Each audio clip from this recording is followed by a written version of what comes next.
বিসমিল্লাহির রহমানির রহিম। প্রিয় দর্শক ভাই এবং বোনেরা, আসসালামু আলাইকুম।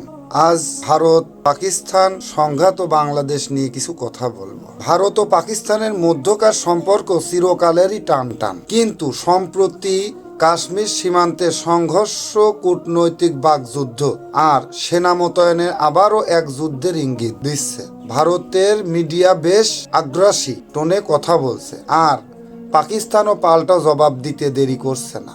বিশেষজ্ঞরা বলছে, যদি এই উত্তেজনা বাস্তব সংঘর্ষে রূপ নেয় তাহলে সেটা শুধু ভারত পাকিস্তানের ব্যাপার থাকবে না, এর প্রভাব পড়বে গোটা দক্ষিণ এশিয়ায়। প্রশ্ন হলো, বাংলাদেশ কি এই উত্তেজনায় নিরপেক্ষ থাকতে পারবে? একদিকে আমাদের প্রতিবেশী ভারত, যার সাথে রয়েছে অর্থনৈতিক ও কূটনৈতিক সম্পর্ক, অন্যদিকে পাকিস্তান, যার সাথে ইতিহাস, ধর্মীয় ও আবেগঘন সম্পর্ক এখনো অনেকেরই মনে গেঁথে আছে। সরকারিভাবে আমরা নিরপেক্ষ থাকার কথা বললেও বাস্তবে ভারতের সাথে ঘনিষ্ঠতা আমাদের অনেক দিকেই প্রভাবিত করে, বিশেষ করে রাজনৈতিক ও নিরাপত্তার দিক দিয়ে।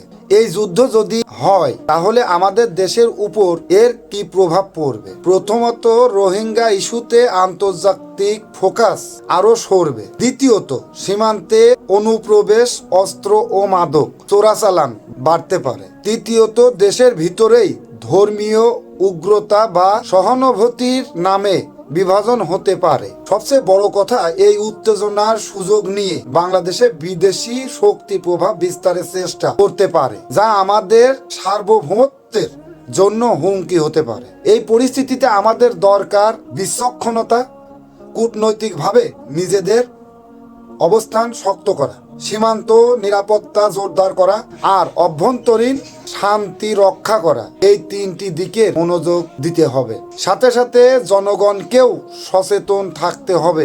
সোশ্যাল মিডিয়াতে ভুল তথ্য, উস্কানিমূলক পোস্ট বা একপাক্ষিক প্রচারে কান না দিয়ে দেশের স্বার্থকে প্রাধান্য দিতে হবে। শেষ কথা, ভারত পাকিস্তান যুদ্ধ হোক বা না হোক, এই উত্তপ্ত পরিবেশে বাংলাদেশের ভূমিকা খুবই গুরুত্বপূর্ণ।